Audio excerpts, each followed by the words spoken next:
Hello and welcome. So today we are going to dance with Yari Stilo. And when I invited you, Yari, you said, can I bring Siriol Joyner? So maybe you can introduce yourself and selves. I am Yari, and I'm born on the northwest coast of Italy, on the border with France, on the Mediterranean. At 9 I started dancing, and I've been so lucky that suddenly, for more or less 10 years later on, I could be working in theaters,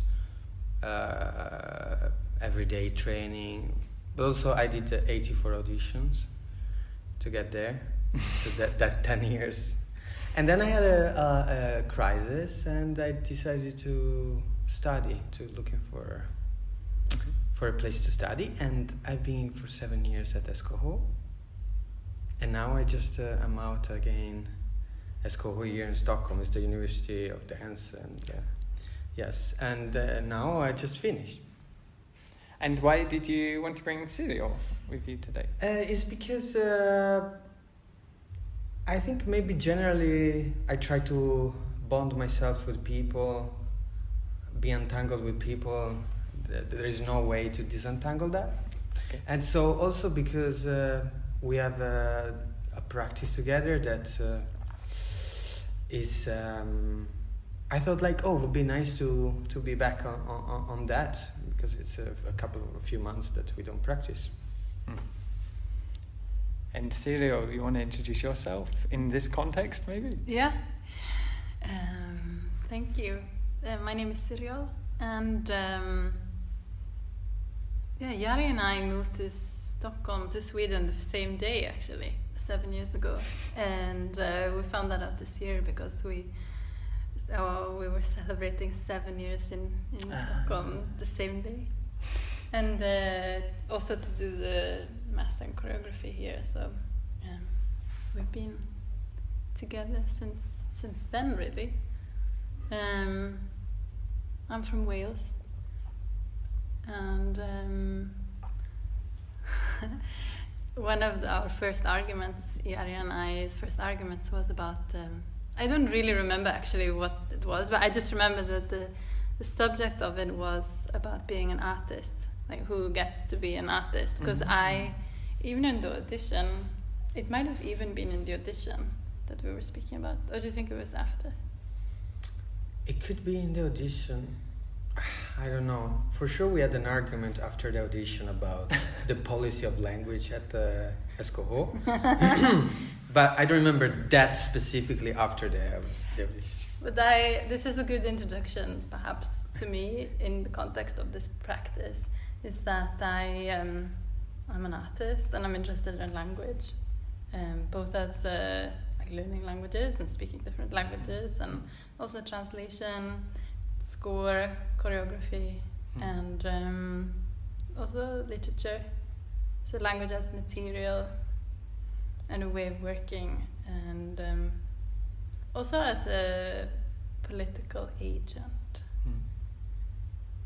So you're not going to tell us what the argument was about? It was about who gets to call themselves an artist. Okay. Because I was saying I'm an artist, and Yari was questioning that, or at least I. You felt like you were being questioned. Yeah, and you were speaking from the perspective of being a working dancer. Yeah. And so we kind of clashed. We clashed with this question, or the subject, or also how we present ourselves and take space in an artistic process. So, what are we going to dance today? Do you want to describe, Yari, or how do you want to tell us what we're going to do? We will, me and Siriol, since maybe a couple of years, or maybe a bit less also even, I don't know. We started to work with ballet pantomime. Is actually, she had a residency in this studio where we are here at MDT, and suddenly I came in and we spoke about. She put it some music. I was like, oh my god, I see. Oh, you should do a big solo with that. He was like, yes, a virtuosistic solo, ballet solo or something. I was like, yeah, maybe a pantomime solo, ballet pantomime solo. And then this thing was there, and then suddenly, one day I told her, oh, what if actually, because then I think you asked me, oh, you should make a solo for me. Yeah, I remember it quite differently. Yeah, go for it. go ahead, man. What I remember is that we were in the studio, and then I was dancing to different texts. And one of them was different speeches. And one of them was a work by Karen Finley called It's My Body. Yeah. And it's an amazing text, like with she performs. So it's a performance work, where she's speaking and screaming, shouting into a mic. And I asked Yari if he would make me a virtuosic solo, like a 3-minute, because it's like 3 minutes, 27 seconds or something, which is like the perfect kind of ballet solo for like competition or... Yeah, absolutely. Because I suppose that somewhere I have this dream of being like that brilliant ballet dancer who would win these competitions. Yeah, these galas and such. Yeah, because I was, at one point in my life, I was sort of, that could have been a path. And then I went to art school. And then I felt like, oh, if Yari would make it for me, maybe I could, surprise people and be impressive and beautiful, I suppose. And so I asked Yari to make me a solo, and he said, no, I won't make you a solo, because you didn't want to author something. But then you had a lot of proposals, a lot of ideas, and mostly around pantomime, because of, in my dancing, I think you identified hands and gestures and face, and also an interest in language. Yeah. So then we started to basically study ballet pantomime together in the studio, both like looking at videos and also reading texts, like reading books, looking at historical figures. And what are you going to share today? Yeah, good question. We will share a sort of a dictionary, so simple dictionary of ballet pantomime. We will share also ways of walking, probably. We didn't organize, so but it's what usually we do. Yeah. And then maybe we can also, we usually have scores, and where we start very strict on whatever ballet pantomime is, and then we might go into also creating our own words or our own word in the room, also sort of naming. Yeah. But we tried to have a conversation in ballet pantomime, basically. Okay. So and it's improvised. Okay. Yeah. So for how long? Shall we do like half an hour? Something like this? Totally. Sounds good, yeah. And maybe people at home, they can also have a go at having a conversation with gestures, or how would you describe it? Like if they were to try and get a flavor of what we will be doing for the next half an hour or so. Yeah, it's an improvised conversation with gestures. Okay. Yeah. And we might also use actually translation at the same time. So it's also more accessible in that sense. So you can speak aloud. Yeah, what we're translating, what we do. This hand gesture means butterfly. Exactly. Yeah. So suddenly we do the gesture of butterfly, but at the same time we say also butterfly. And just out of curiosity, do you ever work with your own languages? Because yours is Italian and yours would be Welsh. Would you ever translate into... So we didn't, but one of the last time we were speaking about our practice a few weeks ago, we said like, oh, we should do one section where you're doing it. We do the dictionary, something like the dictionary is in Welsh, and then we invent in Italian, or the new word might come in Italian, but I think it was just... But we never did. What's clear is that this practice of yours, it's evolving all the time, and it Yeah. has many scores and stuff. Totally, But yeah. this thing that we can try today is try and have a conversation with gestures, and also to speak to the language thing that I brought up and now passed over.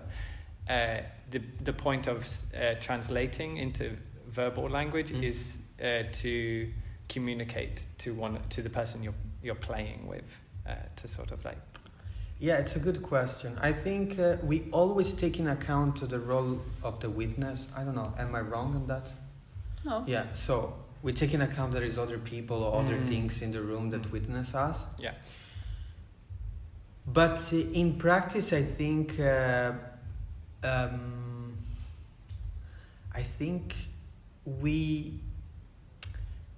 it's actually by saying something and also make a gesture, we also point out the friction or the difference between the two things, and then we play with that. Okay. So it's not really for, because the vocabulary is so short that usually we always, when people are there, we introduce the vocabulary, and it's very easy to, after like 5 minutes, to understand. You don't need the translation, and yet because we play with the translation or the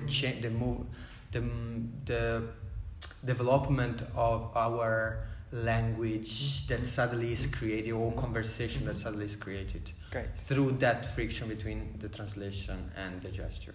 This is great. Sorry. I think this is super clear. Yeah. So, for example, you have look. To point at your eyes. Yeah. Yeah. Which can also be see. Yes. Right. Or watch. Exactly. And so by having both the verbal language and the gesture, there's also a development or a complexity introduced to this quite a simple setup. And the difference between what we're doing and then what you might see in the ballet, in the ballet, is that it's improvised. So the audience don't know what's going to happen. Whereas if you already know Sleeping Beauty or Nutcracker or Giselle, you know what they're saying already. So you don't need the translation, even if you are guessing what the gestures are. Yeah. But also ourselves, we don't know what we say. Yeah. Okay. So it's also. But let's. I think we should pause here. We spend half an hour. And have a go, and then we'll come back and we'll reflect. That's the sort of idea. Because we're already starting to reflect, and I want to like get involved somehow and understand. Is that okay? Sounds good.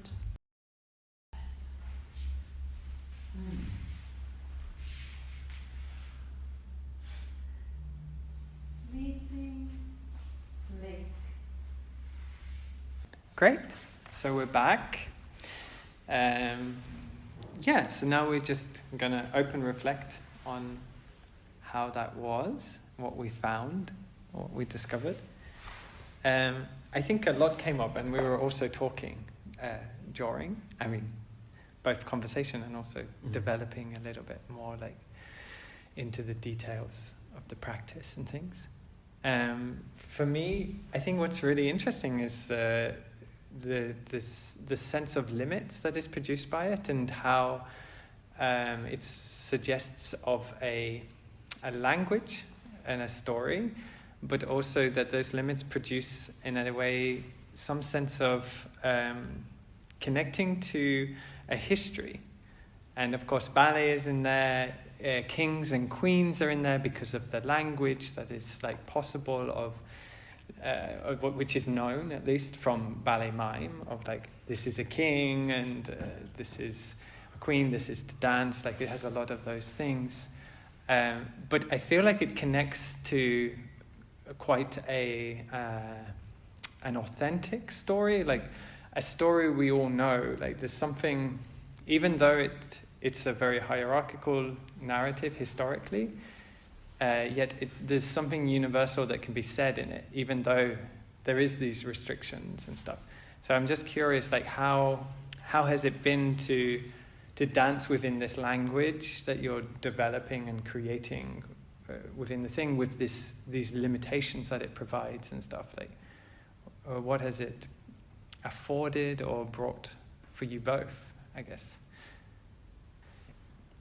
The word limitation is Yeah. interesting because it might come for the idea that we actually use a lot the little dictionary we have. We always started there. Me and her, we do like this. So we are like, oh, let's try to be, and this limitation, this waiting for the word, waiting would somehow bring always some freedom of, okay, but what if suddenly, like in a moment, Siriol said, I am a lake. Yes. This is a limitation because if she could have said, I am a frog.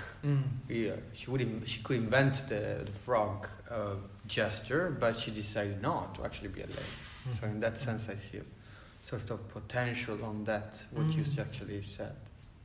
I mean, maybe limitation isn't useful, but I felt it like I'm looking to describe something and I don't know the words, or I don't feel like I have the vocabulary, but maybe it feels different for you both, that you don't feel that, oh, how do I say that now it's come to mind? If there's a hesitation, maybe it's better than limitation, or No, I think limitation is a good word. You said, what I heard is provide. What does the limitation provide, I think is that. Yeah. And I think that's right, this feeling of it is limited, because as you say, it's a really small dictionary that we have, even though it feels like quite a lot of words actually.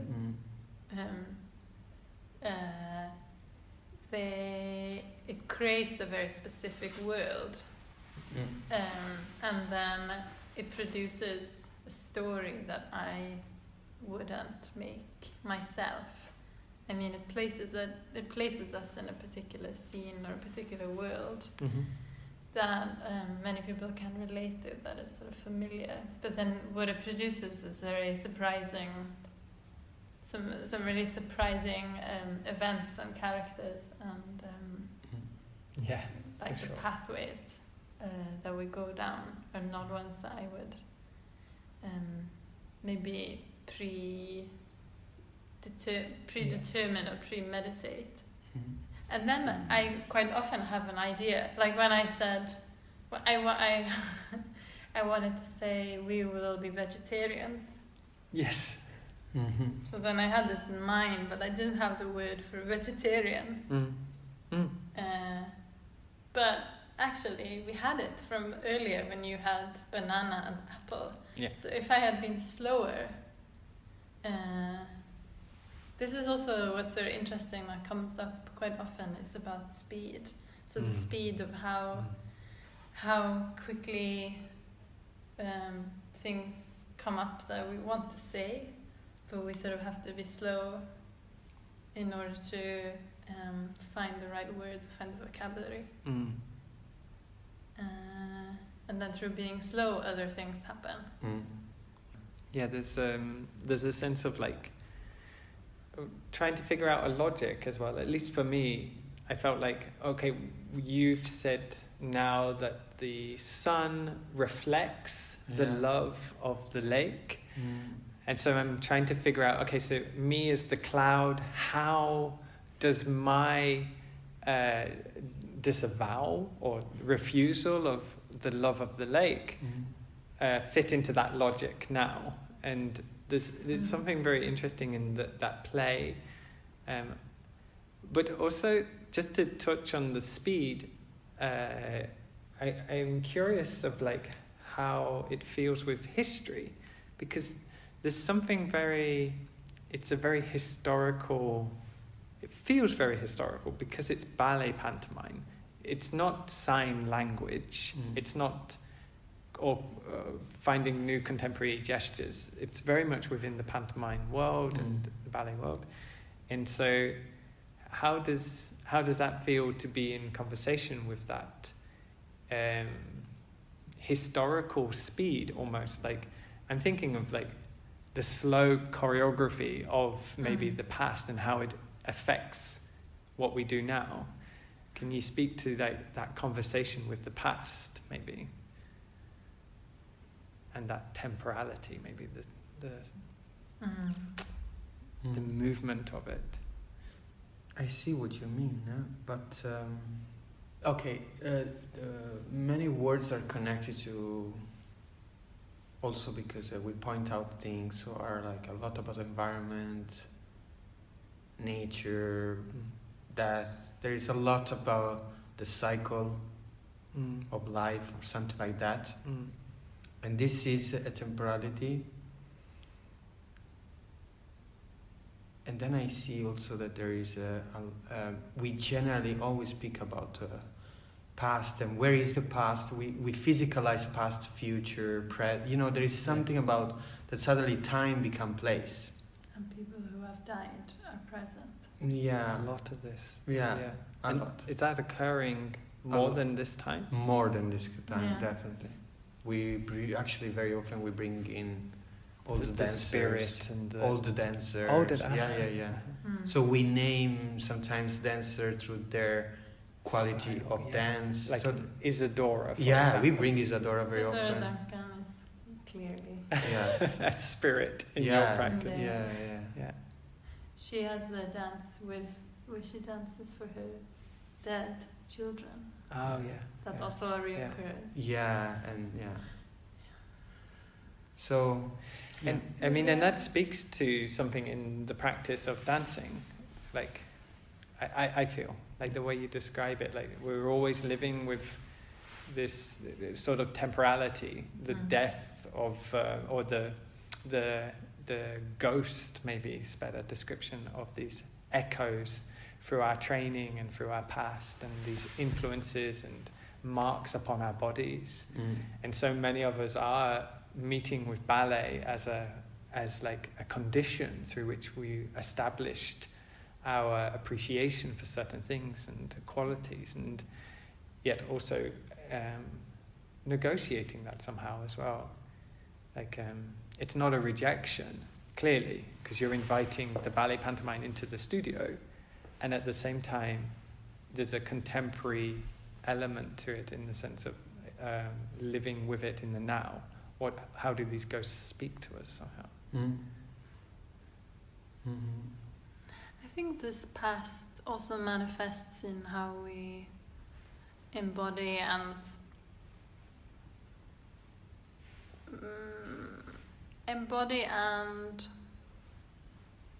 dance different roles. Thinking about like gender roles. And how this is also a historical thing of like you would play certain roles, you would move, you would be, this kind of character, or I could not play the prince. And then so sometimes this comes up where we are all Giselle, or I am the lake, or you are the sun, or you are my mother.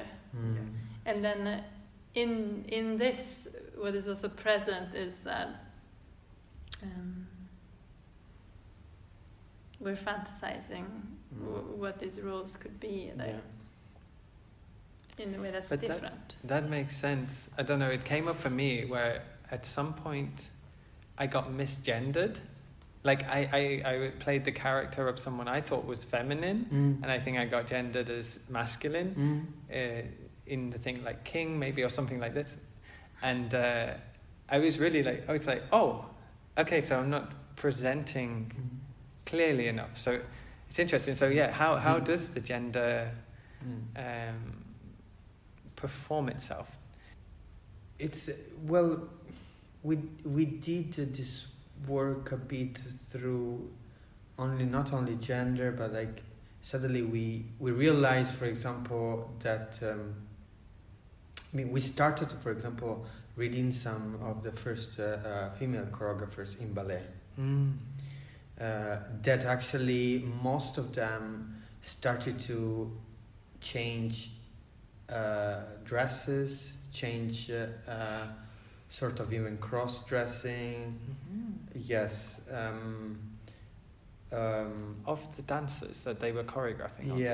Yeah, they started to both change like stage dress, making skirts lighter, but then also putting on themselves some like male Roman tunic, you know, just suddenly, and then everybody's like, because there was this moment of ballet, a few moments of history of dance. We were attracted to the Greek and you know, and all that mythology. Yeah.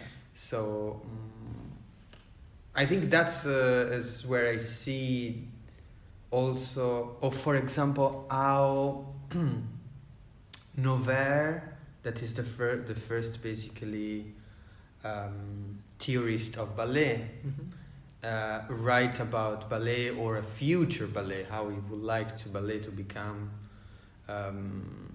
But actually most of it was inspired by his teachers, that were both women, you know, they were women, and they actually was using a lot of pantomime. So suddenly he says, Nover is about like, oh, ballet has to be like theater. Ballet has to make a narrative. We don't need anymore just like nice figures or nice theme. We want to make a narrative. We want to be like Shakespeare. It was called the Shakespeare of dance, you know, in that sense. But what is actually bringing in or writing about is coming mostly from his teacher decided to cut their skirt, decide to change, decide to use mime, be very expressive. So this is where maybe I see such a also interesting. But I don't know if. But maybe to conclude that thought, I'd love to ask: do you feel dance like allows us to approach these concepts that sort of occur in language and obviously in pantomime and so on, in these forms of attempts to communicate?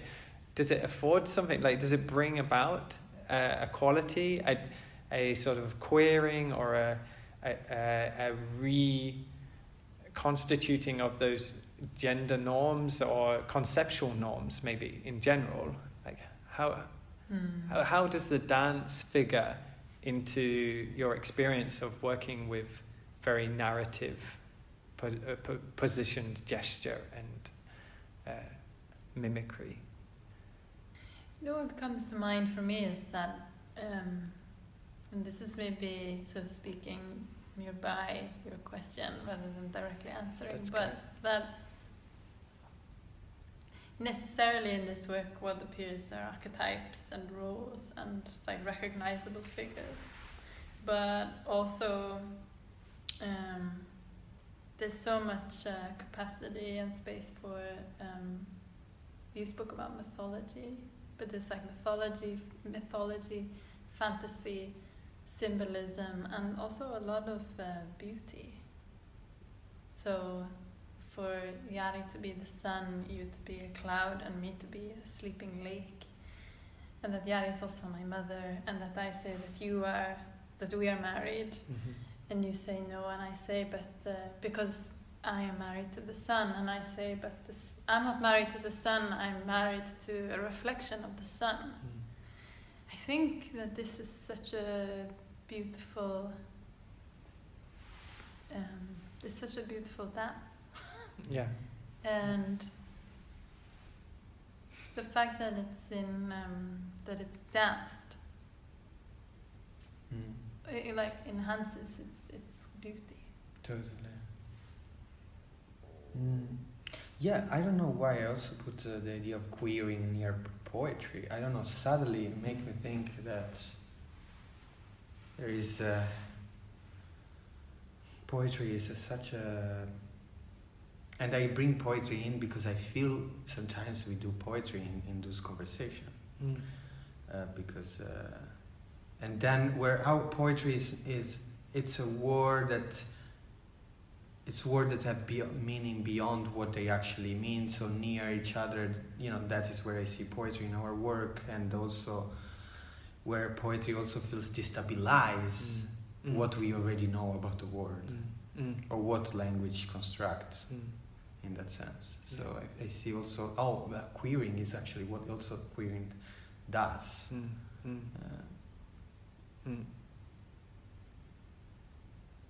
Yeah, I feel like I have so much more to add, but I think let's leave it there and do it again some other time. Where can people find out about you, Yari? And Siriol, you will join us for another episode, hopefully, but maybe you can also share where people can find, especially your work together, if you have. Do you have a website?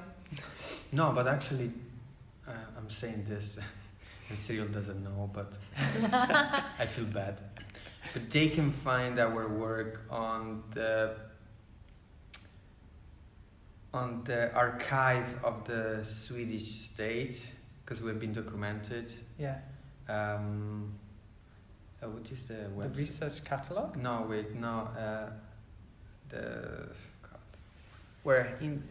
I'm so bad. You can also email it me, and I can leave it in the description. Yeah, there is actually. It's actually online on. How it's called? There's documentation. Yeah, the thesis where somehow Great. after university we have to give documentation and it's open. Yeah. So this can be in, and I can can give you the link. Please. Yeah. But you are both extremely active in Stockholm and around the world a little bit.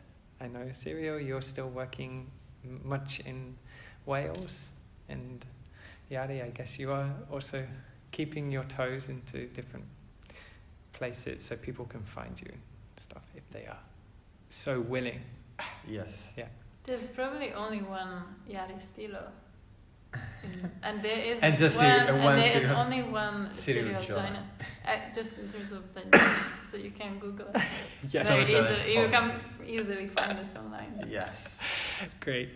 Thank you so much. Thanks, This is a Peter. pleasure. Thank you, Peter. And we'll do it again sometime.